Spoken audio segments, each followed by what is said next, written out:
The millionaire is shocked when a black beggar discovers secret at the office. Sarah Miller, bright spark at Northwood Insurance, felt like she was drowning in a sea of office politics and Brenda Davies' poison. Brenda, that viper, was a claims adjuster from hell. Always whispering, always scheming. Sarah just wanted to do her job, underwrite policies, but Brenda made it a daily grind. One Monday, Brenda really went for the jugular, sabotaged Sarah's presentation. Sarah was ready to quit. But then something snapped. She started a journal, not about Brenda's crap, but about the tiny good things. A friendly smile, a shared coffee, a moment of real connection. It started small, a shared glance, but soon others joined in, sharing their own moments of light. The atmosphere in the department started to shift. Brenda's power began to fade. Then came the note, scrawled on a discarded memo. Elias Thorne. A date, 20 years old. Sarah dug into the old files. Elias Thorne was a whistleblower. Gone missing. And Brenda's name? It was all over the original case files. The deeper Sarah dug, the darker it got. Brenda was hiding something big, something that could take down Northwood Insurance itself. Late one night, buried in the archives, Sarah found it, a faded photo from the 90s.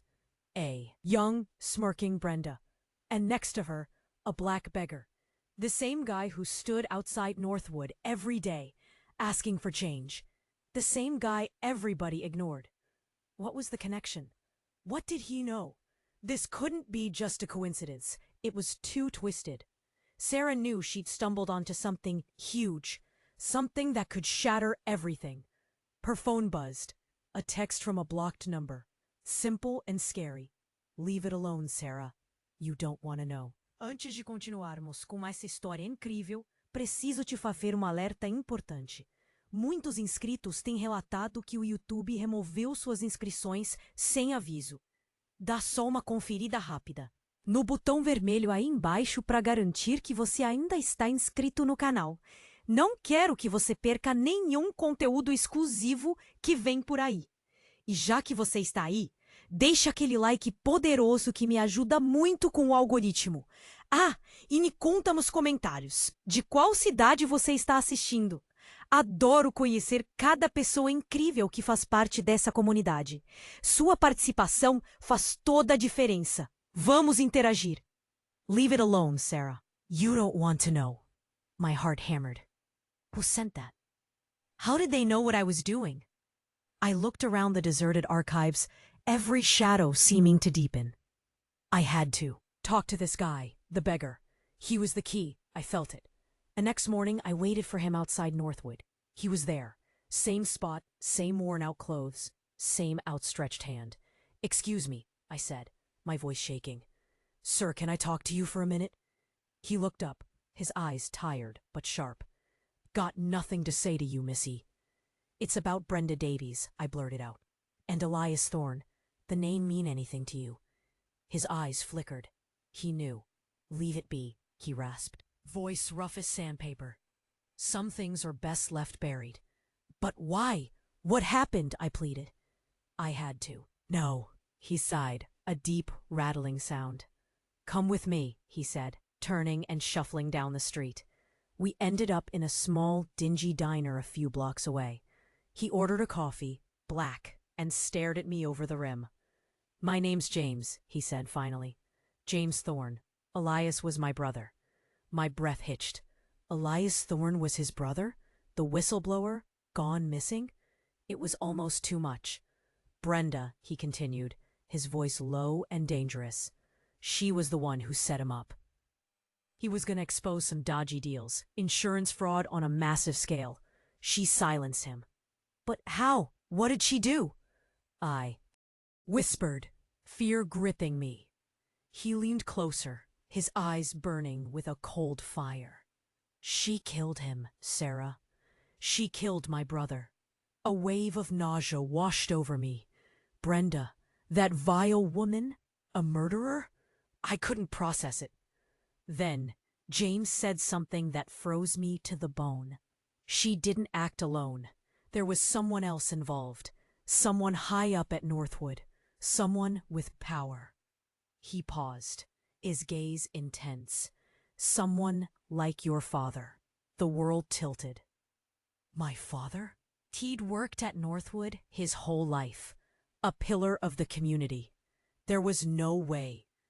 That's impossible, I choked out. My father would never. James shook his head. He was in deep with Brenda, Sarah. Deep. He profited from it. He helped cover it up. He got rich. I stared at him, speechless, my mind reeling. My father, a criminal? A conspirator in my uncle's murder? It couldn't be true. James reached into his pocket and pulled out a faded photograph. It was my father, younger, standing next to Brenda, both smiling, and in their hands, a wad of cash. He was always greedy, James said, his voice filled with sorrow. Money meant everything to him. Suddenly, my phone buzzed again. Same blocked number, but this time, the message was different. It wasn't a threat. It was a picture. A picture of my father, tied to a chair, gagged. The message underneath. Time's running out, Sarah. Choose wisely. Choose? What choice did I have? Was my father in danger? Was Brenda behind it? And if so, how much did I really know about my own family? My own life? Everything was crumbling around me. Choose? What choice did I have? Was my father in danger? Was Brenda behind it? And if so, how much did I really know about my own family? My own life? Everything was crumbling around me. I don't know what to do, I stammered, looking at James. He just stared back, his face a mask of sorrow and anger. You do what's right, Sarah. You expose them.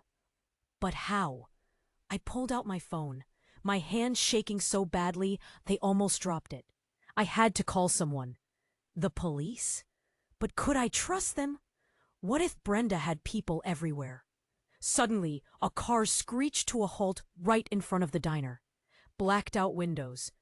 2 guys in suits jumped out. Brenda's goons. I was sure of it. Sarah Miller, one of them barked. We need you to come with us. I froze. This was it. I was going to end up like Elias. But then, James moved. Fast. He grabbed a metal sugar dispenser off the table and hurled it at one of the guys. It connected with a sickening thud, and the guy went down. The other one pulled out a gun. Run, Sarah! James yelled, shoving me towards the back door of the diner. I didn't hesitate. I bolted, adrenaline pumping through my veins. I heard a gunshot behind me, then another. Oh God, James! I burst out into a narrow alleyway, heart pounding. I had to get away. I had to find out what was going on. But where could I go? Who could I trust? That's when I saw her, standing at the end of the alley, silhouetted against the morning light. Brenda, but she wasn't smiling. She looked scared. Sarah, she said, her voice trembling, you have to listen to me. I stared at her, disbelief warring with terror. You set up Elias. You killed him. Brenda shook her head frantically. No, it wasn't me. It was your father. My father? But James said. He was the one who wanted Elias silenced, Brenda continued, tears streaming down her face. He was the one who pulled the trigger. I couldn't breathe. This couldn't be happening. He threatened me, Sarah, Brenda sobbed. He said if I didn't help him, he'd kill my family. I was trapped. Then she said something that shattered everything I thought I knew. Something so twisted, so unexpected, that I almost collapsed. Your father, she whispered, her voice barely audible. He wasn't just involved in the fraud. He was Elias's lover. The world spun. My father, gay, and in love with the man he supposedly murdered? It was insane. Brenda reached into her purse and pulled out a crumpled letter. "This is from Elias," she said, handing it to me. "He wrote it to your father. Read it, Sarah. You'll see." I opened the letter, my hands shaking so violently I could barely focus. The words swam before my eyes. It was a love letter, passionate and desperate. Elias begging my father to leave his wife, to run away with him. And then, at the bottom of the letter, a postscript. One sentence that changed everything. "P.S. I'm pregnant. It's yours." I opened the letter, my hands shaking so violently I could barely focus. The words swam before my eyes. It was a love letter, passionate and desperate. Elias begging my father to leave his wife, to run away with him. And then, at the bottom of the letter, a postscript. One sentence that changed everything. "P.S. I'm pregnant. It's yours." Pregnant? Elias was pregnant? With my father's baby? My head swam. Nothing made sense anymore. A gay affair, blackmail, murder, and a secret child. It was too much. Brenda was sobbing, a broken mess in the alley. "He threatened me, Sarah. He said he'd ruin me if I didn't help him cover it up. Elias was going to expose everything. Not just the insurance fraud, but their affair, the baby. Your father couldn't let that happen." I stumbled back, clutching the letter to my chest. My father, capable of all this? But the insurance fraud. I stammered. "Was he in on that too?" Brenda nodded, her face streaked with tears. "He started it, Sarah. Your father. He needed money to get away with Elias. The affair was expensive. He planned to leave my mother for real. So he used the fake medical insurance claims. It was supposed to be small, but it got out of control." Just then, a new voice cut through the air, cold, menacing. "Well, well, well, look what we have here. A little family reunion." It was my father. He stepped out of the shadows, a gun in his hand. He looked calm. Too calm. "Dad?" I whispered, my voice trembling. "What's going on?" He didn't answer me. He just looked at Brenda with pure hatred. "You stupid cow," he hissed. "I should have silenced you a long time ago." He raised the gun, pointing it at Brenda. "No!" I screamed, lunging forward. But it was too late. A shot rang out. Brenda crumpled to the ground. But it wasn't my father who had fired the gun. James Thorne stood behind him, a smoking revolver in his hand. "I promised my brother I'd avenge him," James said, his voice flat. "And I always keep my promises." My father stared at James, his eyes wide with shock. "You," he gasped, clutching his chest. He took a step forward, then another, and then he fell to his knees. It's not what you think," he choked out, struggling to breathe. James stepped closer, his face a mask of fury. "You killed him! You killed my brother!" "No, I didn't," my father whispered, his voice barely audible. It was an accident, I swear." He looked up at me, his eyes pleading. "Sarah, you have to believe me." I wanted to believe him. I desperately wanted to, but the letter in my hand told a different story. Then James did something that made my blood run cold. He kneeled down beside my father, his face inches from his. "You should have told her the truth, John," James whispered, his voice laced with venom. "You should have told her everything." He paused, letting the words sink in. "Especially who her real mother is." My real mother? I stared at James, my mind racing. What was he talking about? He turned to me, his eyes filled with a mixture of sorrow and something else. Something I couldn't quite decipher. "Sarah," he said, his voice soft, "your mother is my brother, Elias." "Sarah," he said, his voice soft, "your mother is my brother, Elias." My head swam. Elias? My mother? A man? It was impossible. My whole life? A lie? No, I gasped, shaking my head. That's not true. You're lying. James's eyes were filled with a pain I couldn't comprehend. Your father, he couldn't have children. He was infertile. He and your Elias, they wanted a child so badly. So Elias, he carried you. It was a secret agreement, a surrogate in a way.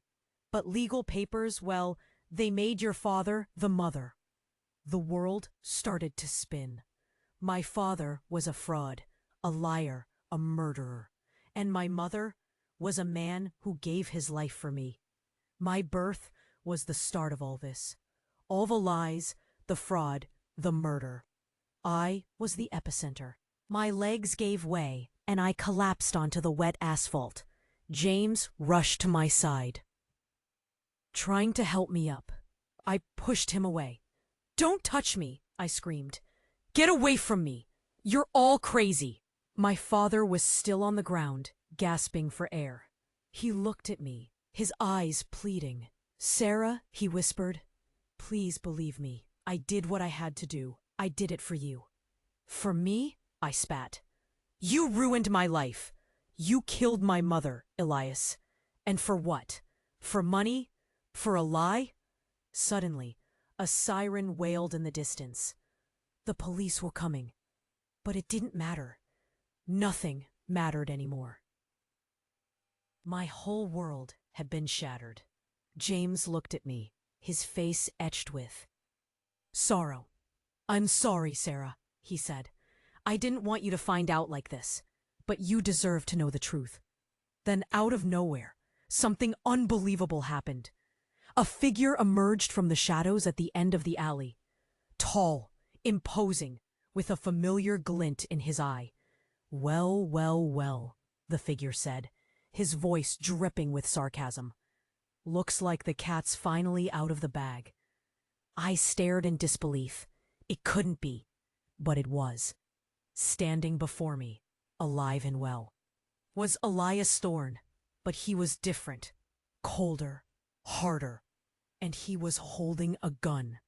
"Elias?" I stammered, my voice barely whisper. "But you're dead.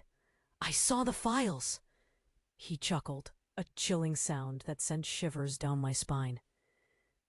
"Dead? Oh no, darling, just relocated. Brenda and your father helped me with that. It was all part of the plan. You see, Sarah, all the money, it was supposed to be for me. You were supposed to be my ticket, not my obstacle." My father looked up at Elias, his face a mask of horror. You were in on it all along?" Elias smiled, a cruel, twisted smile. "Of course, darling."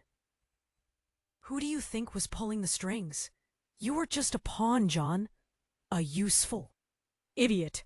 He turned his attention back to me, his eyes gleaming with malice.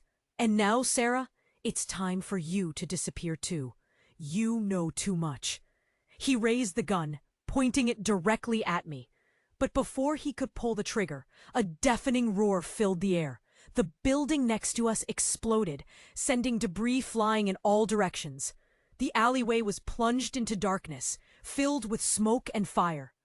I didn't know what had happened, but I knew one thing. Everything had just changed. Again. He was going to shoot me. But then, boom! The building next door just exploded. Bricks flew, glass shattered.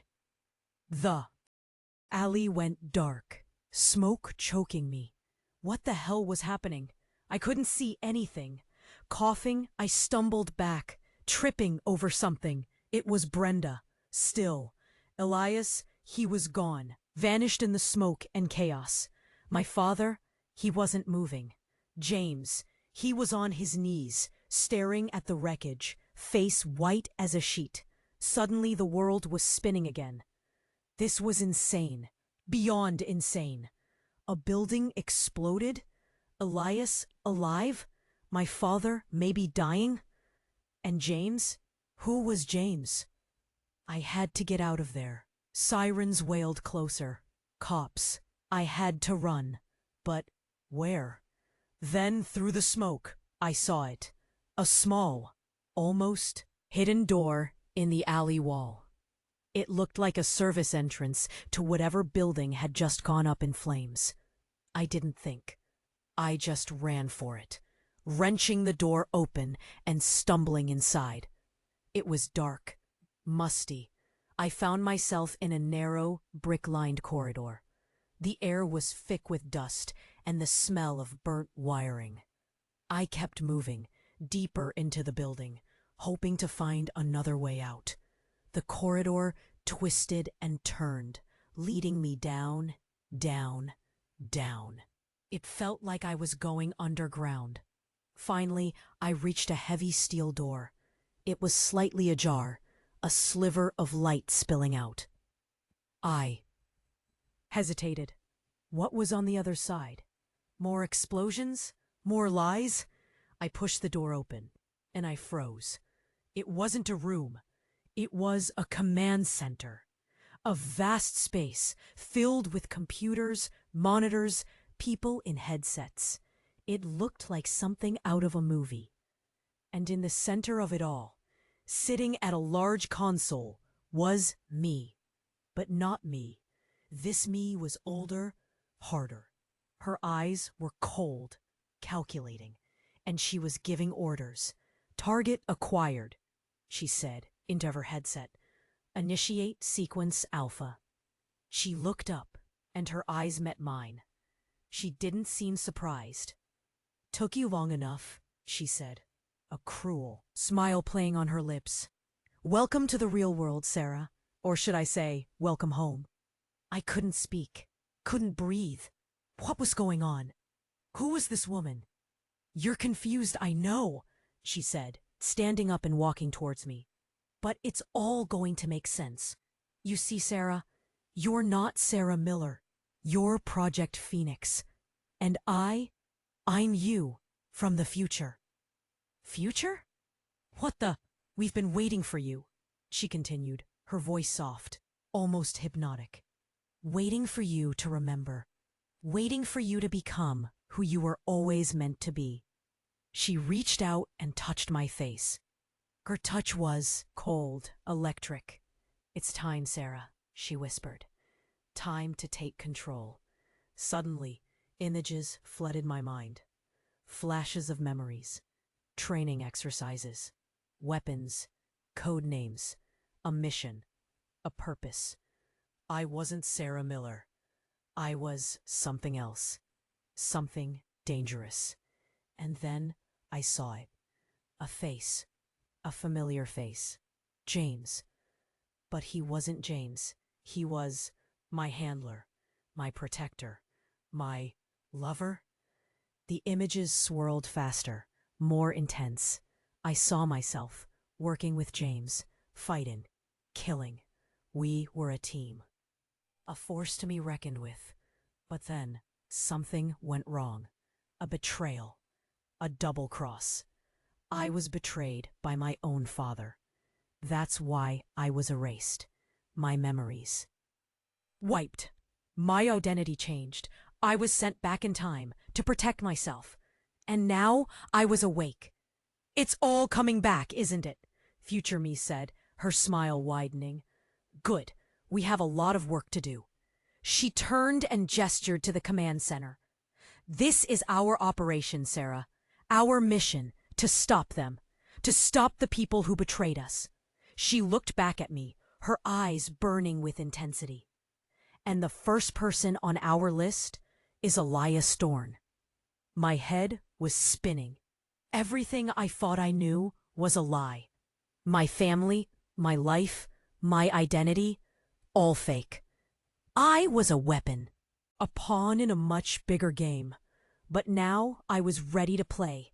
"What do we do?" I asked, my voice barely a whisper. Future me smiled. "We start by burning it all down. We start by burning it all down." And just like that, everything flipped again, like a switch. I was Project Phoenix, and this older, colder version of me, future me, She knew everything, or thought she did. "Okay," I said, trying to keep my voice steady. "Okay, tell me what to do." Future me smiled. "First, we need to disappear. Again, this command center is compromised. Elias knows about it. He'll be back." She grabbed my arm, pulling me towards a hidden exit behind the console. James, where was James? "What about James?" I asked, my heart pounding. "He's already gone," Future me said, her voice hard. "He knows the plan. He'll meet us at the rendezvous point." We ran through a maze of corridors, the sounds of sirens and explosions fading behind us. Future me moved with a purpose, like she'd done this 1,000 times before. Maybe she had. We emerged into a deserted parking garage. A sleek black car was waiting, engine running. Future me shoved me inside and jumped behind the wheel. "Where are we going?" I asked as she sped out of the garage. "Somewhere safe," she said. "Somewhere where we can plan our next move." The drive was a blur. I was still trying to process everything I'd learned. Elias, alive and evil. My father, a liar and a murderer. James, my handler, my protector, maybe even something more. And me, a weapon, a secret agent, Project Phoenix. It was too much. We arrived at a secluded cabin in the woods. It was small and rustic, but clean and well-stocked. Future me immediately started setting up a base of operations, unpacking equipment and connecting to secure networks. "Okay," she said, turning to me. "Here's the plan. We need to find Elias. He's the key to everything. He knows who betrayed us, who ordered the wipe, and we need to stop them before they can do any more damage." "How do we find him?" I asked. "We use his weaknesses," she said. "His ego, his greed, and his love for you." My stomach churned. Elias loved me? It was sickening. "He doesn't love me," I said. "He sees me as a ticket, an obstacle." "He loved you once," Future me said, "before everything went wrong, before the betrayal, and a part of him still does. We can use that." She pulled up a file on her computer. It was a picture of Elias, younger, smiling. He looked almost human. "We're going to send him a message," she said. "A message he can't ignore. We're going to tell him that you remember everything." We spent the next few hours crafting the message, making it as personal and as enticing as possible. Future me knew exactly what to say, what buttons to push. It was like she was reading Elias's mind. Finally, the message was ready. We sent it through a secure channel, then waited and waited. The silence was deafening. I could feel my heart pounding in my chest. Then the computer beeped. A reply. Future me opened the message. Her eyes widened. "He wants to meet," she said, her voice barely a whisper. "He wants to meet, alone." My blood ran cold. It was a trap. I knew it. "We can't trust him," I said. "He'll kill us."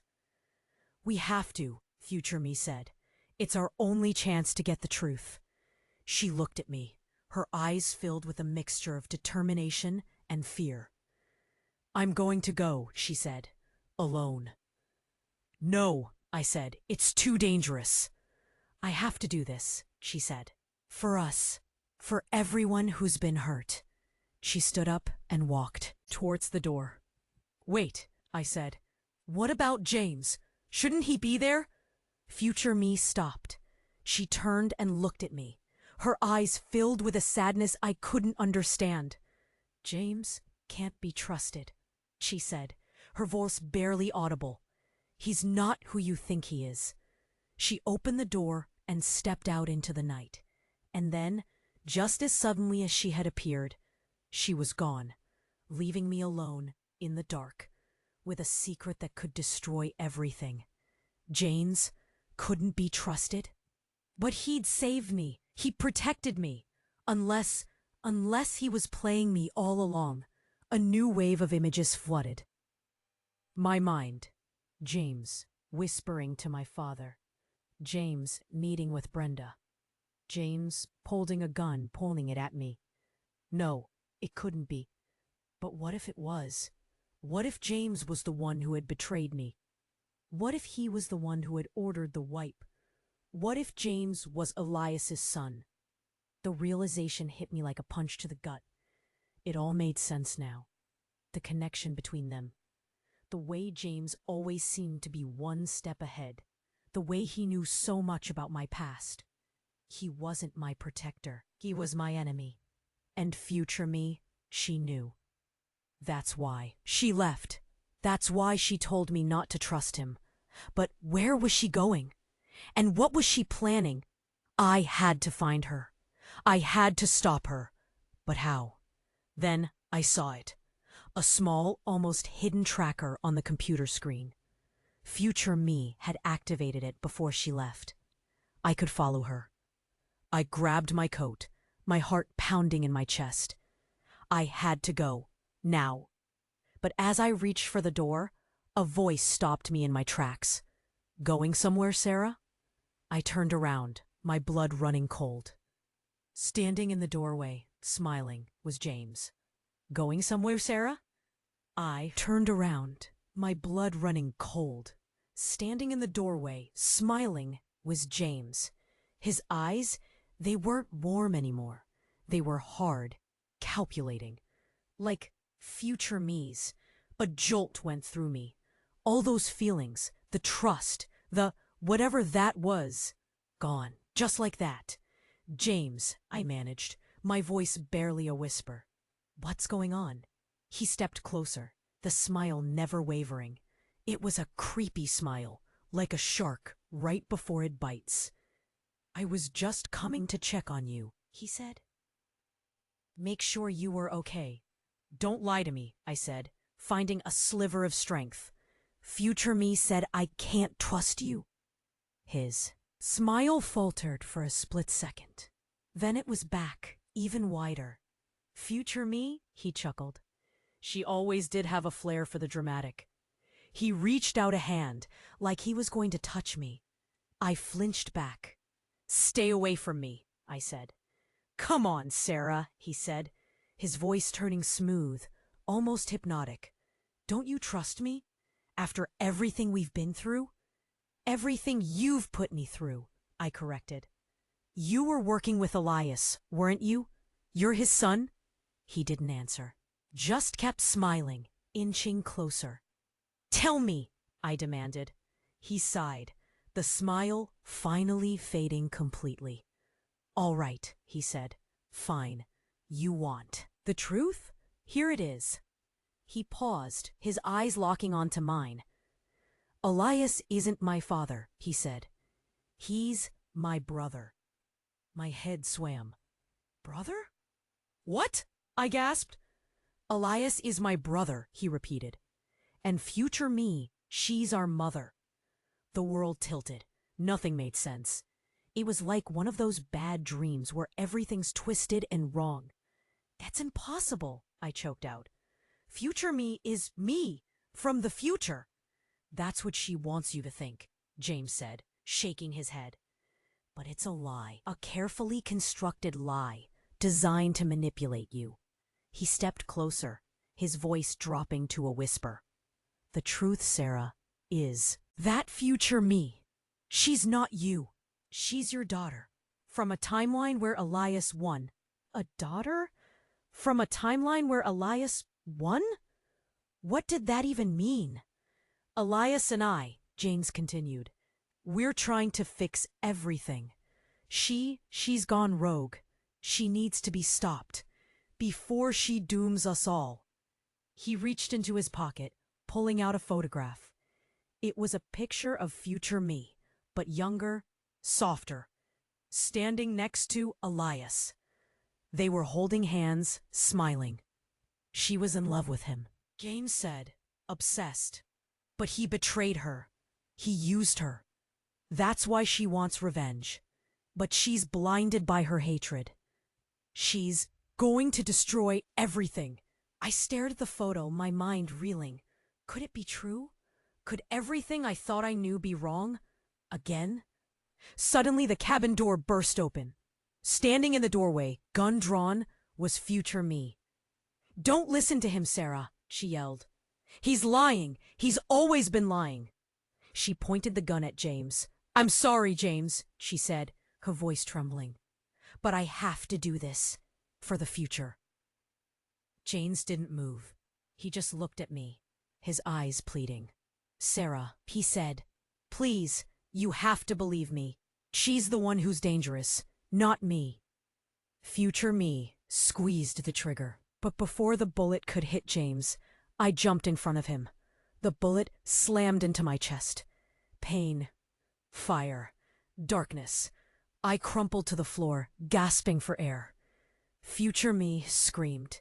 James rushed to my side, cradling me in his arms. "Sarah," he cried. "No! What have you done?" I looked up at him, my vision blurring. "James," I whispered, "tell me the truth." He leaned closer, his eyes filled with tears. "I will," he said. "I promise. Just hold on." But I couldn't hold on. The darkness was closing in. As I drifted away, I heard future me scream again, and then everything went black. But even in the darkness, one question echoed in my mind. Who was I, really? And who could I trust? But even in the darkness, one question echoed in my mind. Who was I, really? And who could I trust? Then a light. Not the tunnel kind. Just someone flipped a switch. I was lying on a cold, steel table. A lab? Everything swam into focus. James was there, hovering, and Elias Thorne, looking down at me. But he looked different, younger, more human. "She's awake," Elias said, his voice almost gentle. James squeezed my hand. "How are you feeling?" Feeling? Like I'd been hit by a truck. Confused. Betrayed. Dead, maybe. What happened?" I stammered. "You were shot," James said. "But you're going to be okay." "Future me," I started. She said you were lying," James finished. "Yeah, I figured she would. Look, Sarah, it's complicated, but she's wrong. About everything." Elias stepped forward. "We need to show her," he said to James. "She deserves to know the truth." "Show me? The truth?" What was the truth anymore? James nodded. He reached for a remote on a nearby console. A screen flickered to life. Images flashed. Me, James, Elias. But different. Happy. A family. "This is before," James said, his voice soft. "Before she changed everything. Before she came back wrong." The images continued. A lab. Experiments. Something growing. "Project Phoenix," I whispered. "That was her idea," James said. "To create a perfect soldier. To fix the timeline. But it went wrong. She went rogue." "And you?" I asked. "You and Elias. We were trying to stop her," Elias said. "To save her. And to save you, Sarah. From becoming her." He reached out, touching my cheek. His touch was warm, reassuring. "You're not a weapon," he said. "You're a person. You're Sarah. And you deserve to live your life, free from all this madness." Then the biggest shock of all, another figure stepped into the room. Familiar, older, wiser. My father, alive. He walked over to me, his eyes filled with love. "Sarah," he said, his voice thick with emotion. "I'm so sorry for everything." I stared at him, speechless. "Dad?" I whispered. "But Brenda." "Brenda was a liar," he said. A manipulator. She was working for them, for the people who wanted to control everything. But the letter, I stammered. Elias. He looked at Elias, a silent understanding passing between them. Elias is. My father paused, then took a deep breath. Elias is your other father, Sarah. We both are. The room spun. Two fathers? Elias? My father? Then a searing pain in my head. A voice. Cold. Familiar. You can't let them tell you lies. They are the enemy. I am the only one who can save you. I screamed, clutching my head. She's trying to reach you, James yelled. She's trying to control you. They rushed to my side, holding me down. Fight it, Sarah, my father cried. Fight her control. I closed my eyes, focusing on their voices, on their love, on the truth, or what I thought was the truth. I pushed back against the voice in my head, fighting with every ounce of strength I had. Then, silence. The pain faded. The voice was gone. I opened my eyes, gasping for air. She's gone, I said, for now. They looked at each other, relief washing over their faces. We need to get you out of here, Elias said. She'll be back, and next time, she might not be so easy to fight off. James nodded. He helped me sit up, his eyes filled with concern. Where do we go? I asked. Then my dad said, There's only one place where she can't reach you. A place she doesn't know about. A place beyond this timeline. I frowned. What did that even mean? Then, looking at the monitors, the image. A future me's cruel face flashed, but changed in an instant to show her piloting some kind of bizarre machine. A time machine? A portal? Suddenly, the lights flickered. Alarms blared. She's here, James yelled. She found us. It's time to go, my father said. Now.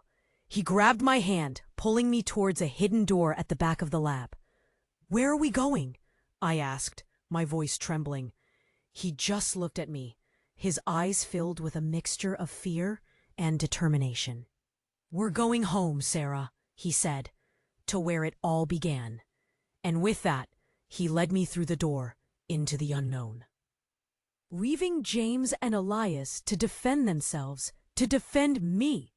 But behind that door wasn't another corridor, another escape route.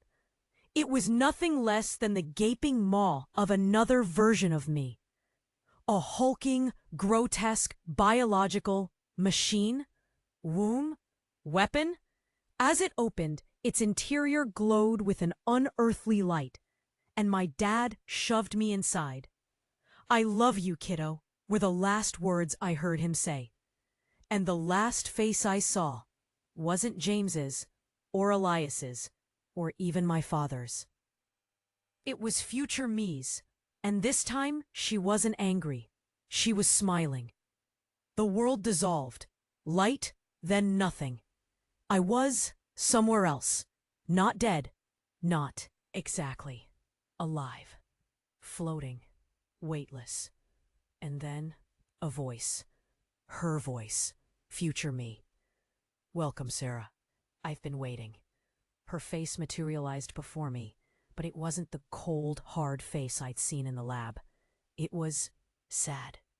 Regretful. I tried, Sarah. I really did. To fix everything. To make it better. But you made it worse, I thought, the words forming in my mind. You destroyed everything. I know, and I'm sorry, but there's still a chance. A chance to break the cycle. To choose a different path. A path? What path? I was trapped. Inside her. Inside this thing. I can give you my memories, Sarah. My knowledge. The key to stopping them all. Them? Who? Elias? James? My fathers? All of them, Sarah. They're all pawns in a bigger game. A game that started long before you were born. Images flooded my mind. Wars. Conspiracies. Secret societies. A battle for control of the timeline itself. You're the only one who can end it, Sarah. You have the power to choose, to create a new future. I felt a surge of energy, of determination. Maybe she was right. Maybe there was still hope. But you have to hurry, Sarah. They're coming. They know what I'm doing. Suddenly, the light flickered. The image of future me began to fade. I have to go now, Sarah. But remember, choose wisely and trust no one. Then she was gone, leaving me alone once again in the darkness. But this time, I wasn't afraid. I knew what I had to do. I focused all my energy, all my will, on breaking free, on escaping this prison. And then, with a final desperate push, I burst through. I was back in the lab, but it was different. Destroyed. Burning. James and Elias were fighting, their faces covered in blood. My father. He was nowhere to be seen. "Sarah," James yelled, spotting me. "You're okay?" "No time," I said. My voice strong, confident. "We have to go. Now." I grabbed them both, pulling them towards the nearest exit. "Where are we going?" Elias asked. "To end this," I said, once and for all. We ran, dodging explosions and gunfire. I knew where we had to go. I knew what we had to do. Thanks to future me, I knew everything. We reached a hidden chamber beneath the lab. Inside, a portal shimmered, crackling with energy. "This is it," I said. "The only way out." But as we stepped towards the portal, a figure emerged from the shadows. Future me. But she was different. Transformed. Her eyes glowed. With an unearthly power. "You can't stop me, Sarah," she said, her voice echoing in my mind. "I am inevitable." "Maybe," I said, facing her. "But I'm not you, and I choose a different future." I raised my hand, unleashing a surge of energy I didn't know I possessed. The portal flared, engulfing us all in a blinding light. Then, everything went silent. I opened my eyes. I was standing on a beach. The sun was shining. The waves were crashing. It was beautiful. James and Elias were beside me, looking round in awe. "Where are we?" James asked. "I don't know," I said, "but it's safe for now." I looked out at the ocean, a sense of peace washing over me. The battle was over. The cycle was broken. But deep down, I knew it wasn't really over. Not yet. There were still questions unanswered, mysteries unsolved. What about my father? What was the real purpose of Project Phoenix? And who was pulling the strings all along? I didn't know the answers. Not yet. But I would find them. I had to. Because the fight for the future, it had just begun. Whoa, that was intense, right? You guys need to be ready for what's coming next. Listen up, because this is super important. You need to subscribe right now. Don't even hesitate. Click that red button before you miss out on the next chapter. Smash that like button like your life depends on it. Let's feed the algorithm and show them what we want. Flood the comments section with your reaction. Tell us what you thought, your theories, everything. We want to hear it all. Share this video with at least 5 friends right now. They need to see this ending. Don't wait. Only true fans understand the importance of supporting the channel. This is your moment to show your love and keep the story going. Do it now.